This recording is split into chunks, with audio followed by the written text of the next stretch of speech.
warahmatullahi wabarakatuh.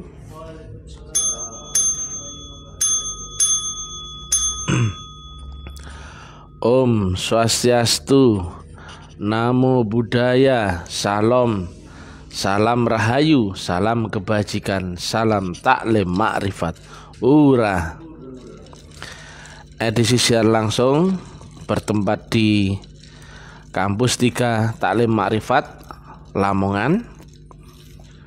Judul yang kita angkat kali ini adalah awal rusaknya beragama adalah saat kita mulai merasa benar. Beragama dalam hal ini adalah bagi yang tanda kutip yang telah ketemu jalur agama yang sebenarnya. Jadi dia telah ketemu guru rohani, ketemu tarekat yang waris mutlak, ketemu metodologi agama, sistem agama. Tapi lanjutan daripada ini adalah berpegang kuat-kuat akan gurunya. Dalam syairnya Gus Dur pun disampaikan, kudu rangkulan rino lan wengi, berpegang kuat-kuat akan gurunya, guru sejati. Siang malam, setiap saat waktunya tidak pernah lepas dari gurunya. Makanya sangat sulit ya pegangan akan gurunya, dan kondisinya nanjak naik itu dimensinya. Sementara dari alam rendah itu selalu mengejar gravitasi dunia, selalu berusaha untuk menarik manusia, jiwanya agar tidak bisa naik ke dimensi yang lebih tinggi. Nah, logika saja dari alam dunia. Nah ini ya, saya lihatkan ya, dari ini dunia, Allahmu kan gak di dunia. Allahmu di Malik Yaumiddin, yang kiasnya akan Nabi, ada 7 lapis langit di atasmu loh. Ini loh akal ya, ini loh dunia, ini loh yang masuk akal. Pelan-pelan ya. Ini loh yang masuk akal menurutmu. Maka di sini tadi tidak masuk akalmu loh. Disitulah banyak orang terjebak. Maka menuju Allah yang Malik Yaumiddin berarti kau akan melewati lumpuhnya akalmu. Kalau akalmu masih kepake, atau kau masih memakai akal, atau kau masih memakai standar akalmu, maka kau tidak bisa naik. Padahal semua orang insting dasarnya apapun itu pasti di cross check dengan kemampuan akalnya atau filter akalnya. Kalau cocok diteruskan, kalau mampu diteruskan, betul ya? Kalau masuk akal diteruskan. Lah ini jelas-jelas gak masuk akal kok. Loh iya kan? Ini di luar akalmu. Akhirat itu di atas gelombang duniamu. Maka disinilah banyak orang terfilter. Ada yang beribadah, beragama, yang tetap berpegang dengan akalnya, itu dunia.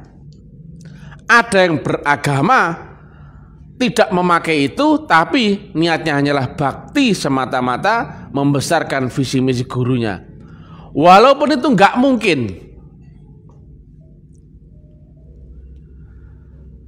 Nggak mungkin menurut akalmu, bisa jadi mungkin ketika ada pertolongan Tuhan, syafaat.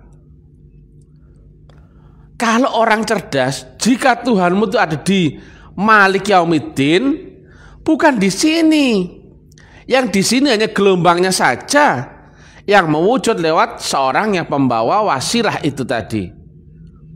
Maka sekalipun wujudnya Allah di dunia, di alam akal, di alam zahiriyah ini ada wujudnya, Allahnya nggak di situ. Di balik wujud itu ada gelombang, dan di balik gelombang itu ada sumbernya gelombang. Itu yang tetap maha rahasia. Ya, ini loh tetap maha rahasia. Semua ayat tentang Allah Ta'ala itu selalu tak terukur, tak terdefinisi, tak terdeskripsi loh, karena dia mutlak. Ini relatif, terukur akalmu. Ini nggak terbaca oleh akalmu. Maka jika kau beradaptasi berguru kepada guru rohani, kau mesti melepaskan akalmu. Tapi bukan gila, bukan. Ini bukan lagi tentang akal, tapi tentang roh. Nah, yang sudah diberi baiat, kan sudah dikasih itu alat membaca kesadaran yang bukan lagi akal, tapi di titik yang lain, yaitu di hati sanubari. Letak di mana? Oh, belum boleh disampaikan. Disitulah kau bisa berhubungan dengan Allah Ta'ala. Itu jauh di atas akalmu. Akal sudah jelas gak mungkin masuk akal.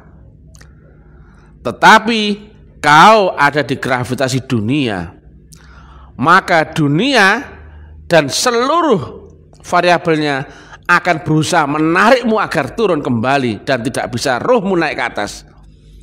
Sering kami sampaikan ya, kau adalah ruh yang terjebak di sini. Ruh dari alam cahaya kiasnya.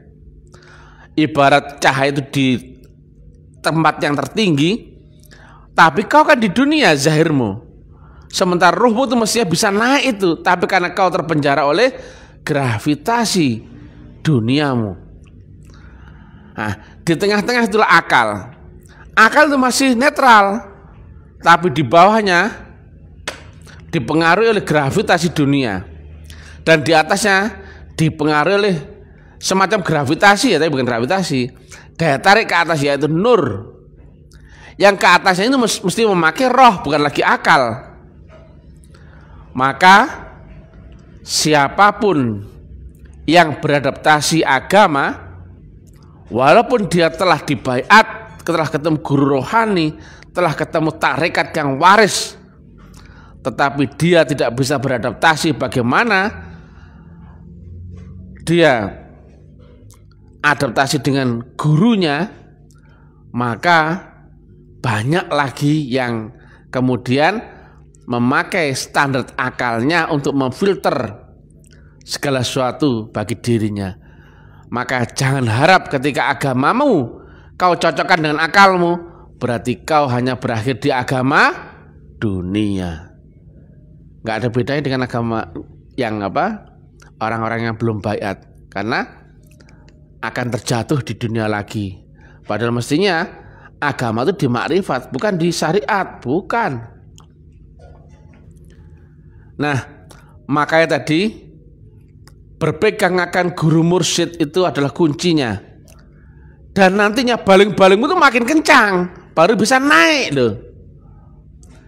Heli kalau baling-balingnya putaran tinggi itu bisa naik, mengangkat bodinya, bodi heli. Tapi kalau kau memakai baling-baling dengan kecepatan rendah, RPM rendah, tidak bisa naik.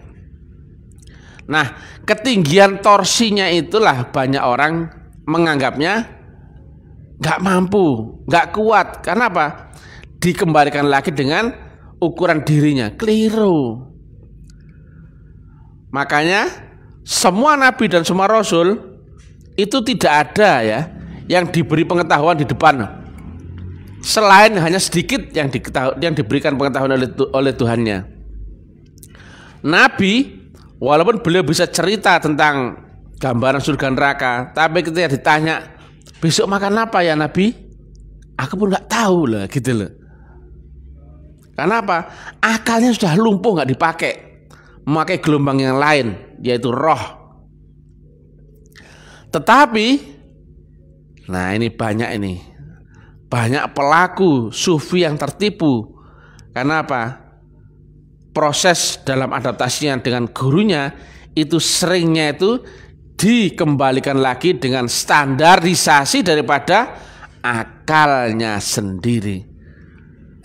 Aku begini, kau kan begitu. Sudah. Harusnya kan begini-begini. Sudah, kau sudah pintar. Di hadapan gurumu mestinya kau ibarat mayat. Kenapa? Roh itu kan menuju yang maha roh. Di tengah-tengah inilah guru roh. Nah, guru roh itu lebih tinggi dimensinya daripada rohmu. Tapi akalmu selalu menarikmu untuk turun.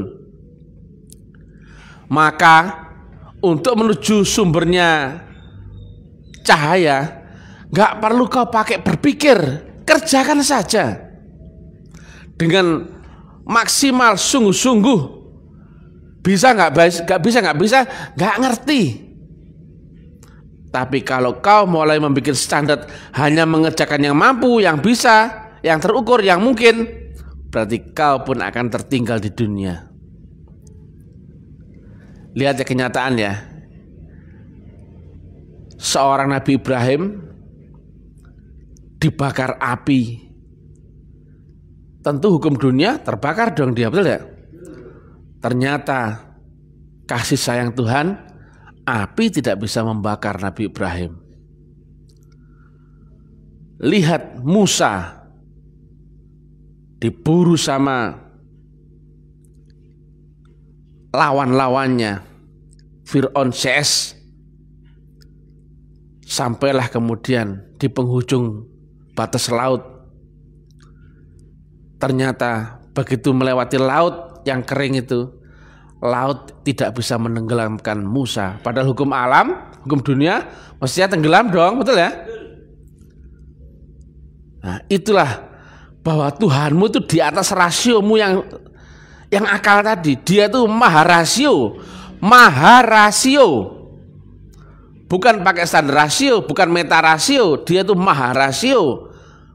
Nggak terbaca oleh rasiomu, nggak terbaca oleh akalmu, tapi dia ada kebenaran sendiri dengan variabel yang jauh lebih tinggi daripada variabel akal dan rasiomu. Demikian juga Nabi Isa diperlakukan dengan sadis oleh Romawi, tapi tiang salib pun tidak bisa membunuh Nabi Isa. Demikian pula Nabi Muhammad. Lah kalau misalkan ya seorang Nabi Muhammad mengikuti rasio akalnya saat ada perintah hijrah dari Mekah ke Madinah, betul ya? Apakah saat itu Madinah tempatnya menjanjikan saat itu? Sama sekali tidak. Jauh lebih buruk, lebih apa daripada kondisi Mekah saat itu. Nggak ada apa-apa. Ternyata begitu diikutinya. Beda ya. Petunjuk Tuhan dan petunjuk akal itu beda. Petunjuk akal itu pasti larinya ke dunia kembali. Nah, petunjuk kolbumu itulah yang sebetulnya dari Allahu Subhanahu wa ta'ala. Tapi yang di kolbu seringnya akan berbeda dengan yang di akalmu.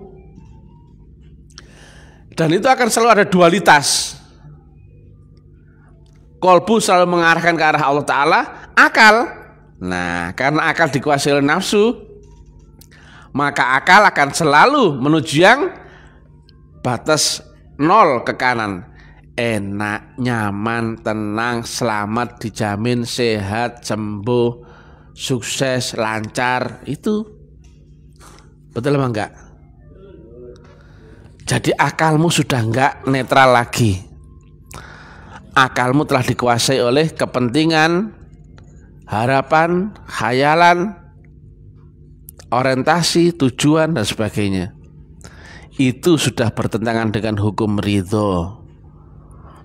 Maka sekali lagi bagi yang telah belajar ilmu ini memang ilmu yang paling tinggi ya.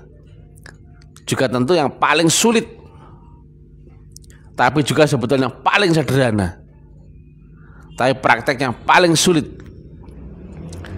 Karena apa? Perjalananmu bukan lagi tentang dunia ini saja, tapi menyeberang lewat Sirotol Mustaqim. Nah, nyebrangnya tadi Nabi sampaikan kias ya, jembatan itu terbuat dari rambut dibelah 7? Nggak mungkin, betul apa enggak ya? Nggak mungkin bisa dilewati manusia. Tapi ada jembatannya, tapi kau nggak mungkin bisa nyebrang. Diteruskan Nabi, hanyalah orang-orang mendapatkan syafaat akan gurunya, ada yang merangkak, berjalan, berlari dan cepat kilat. Tuh. Awalnya nggak mungkin loh menjadi mungkin. Karena apa? Pertolongan gurunya. Maka dalam hal ini adaptasimu berguru kepada wali yang mursyida. Guru wali yang mursyida adalah berbakti yang sungguh-sungguh akan visi misinya. Kau kedepankan, kau utamakan, kau dahulukan urusannya di atas urusanmu, kepentinganmu, harapanmu, dan seluruh resiko-resikomu dengan kepasrahan dan ketidaktahuan. Semua pun dipertaruhkan untuk gurunya. Ini sekolahnya nabi-nabi dan rasul. Anaknya, istrinya, harga dirinya, pekerjaannya, lingkungannya, status sosialnya, materinya wajib dipertaruhkan.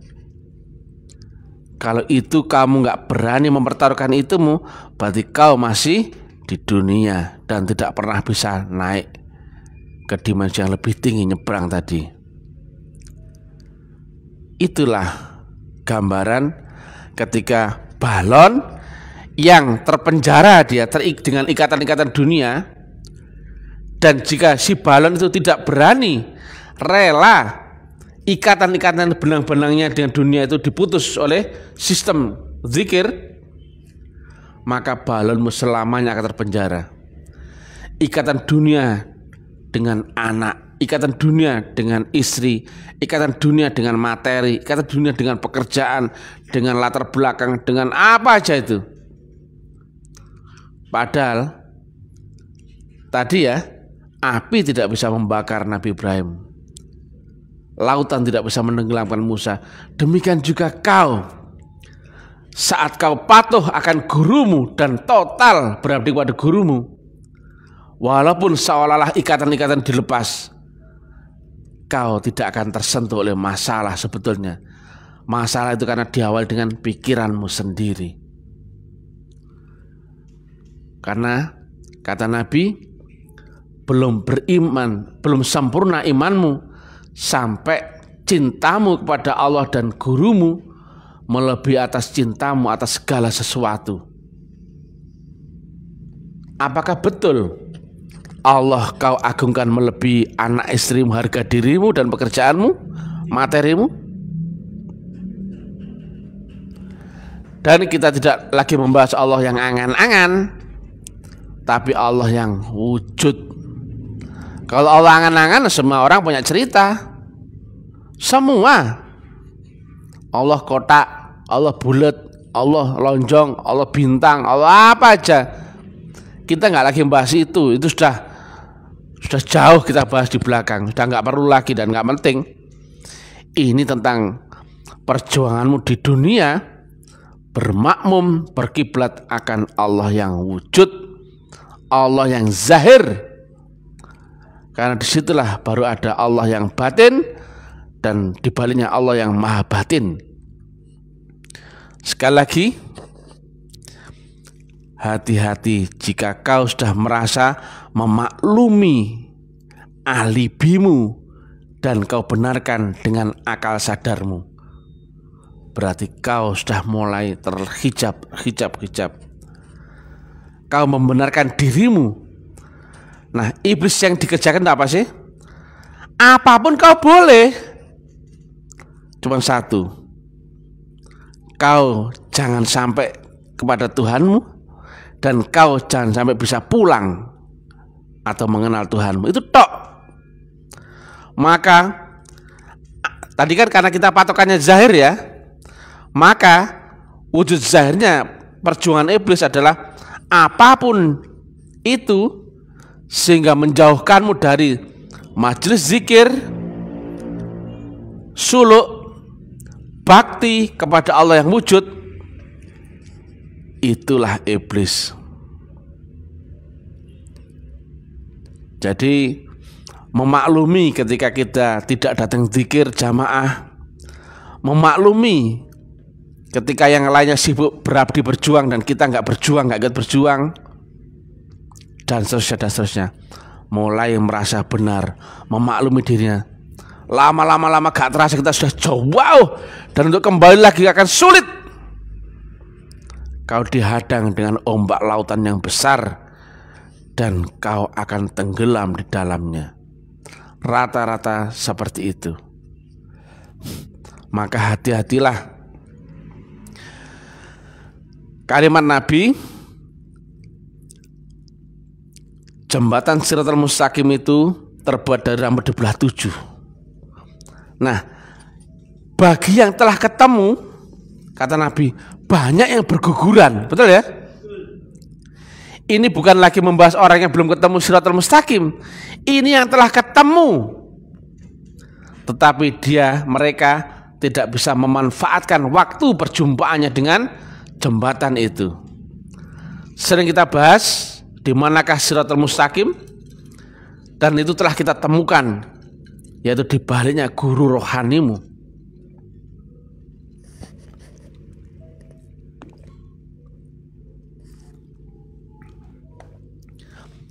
Padahal selanjutnya berabdi, berbakti, berkorban, mati-matian sampai ujung akhir hayatmu, akhirul kalam. Itu saja. Dari umurmu yang sekarang ketika telah dibaiat, kemudian berabdi dan berbakti mati-matian kepada Allah lewat zahir gurumu, guru jasmani. Karena kita tidak lagi membahas yang Allah yang sana yang nggak jelas, Allah yang fenomena, Allah yang khayalita, Allah yang kira-kira, nggak seperti itu. Tapi Allah yang wujud, Allah yang zahir, Allah yang ada di dalam pandanganmu sendiri, yang di zamanmu dan di golongan kaummu sendiri. Laqad ja'akum rasulun min anfusikum azizun 'alaihi ma'anittum harisun 'alaikum bil mu'minina raufur rahim. Jadi demikian, yang lewat Shiratal Mustaqim pun kata Nabi banyak yang berjatuhan. Saking sulitnya sampai dikiaskan jembatan itu ada, tapi terbuat dari rambut dibelah 7 yang nggak mungkin bisa kau lalui kecuali hanya orang-orang yang mendapatkan syafaat, ditolong gurunya. Nah, hidupmu setelah ketemu gurumu berarti intinya apa? Hanya memohon ampun dan pertolongan gurumu saja. Kata Nabi, bukan sholatmu, ibadahmu, zikirmu yang bisa bikin kau masuk surga, tapi karena izin dan ridhonya. Nah, izin dan ridhonya lewat siapa kalau nggak lewat gurumu? Karena Allah dan nurnya berkekalan, Allah dan kekasihnya adalah satu. Isinya dia juga. Besertalah dengan Allah, kata Nabi. Jika belum bisa beserta dengan Allah, besertalah dengan orang yang telah beserta dengan Allah.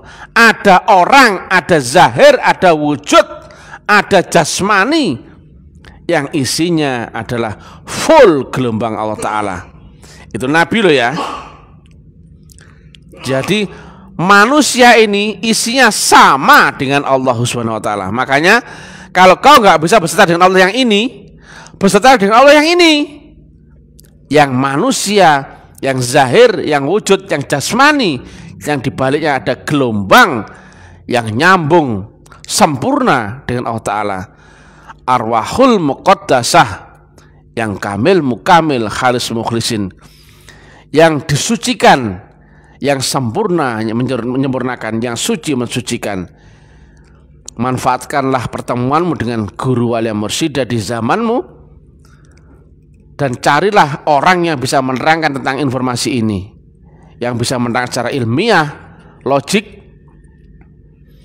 Karena agama bukan aur-auran, Agama bukan khayalita, teorita, dogma dan sebagainya. Kata guru kami, mesti fakta, nyata, realita di zamanmu, di alammu sendiri.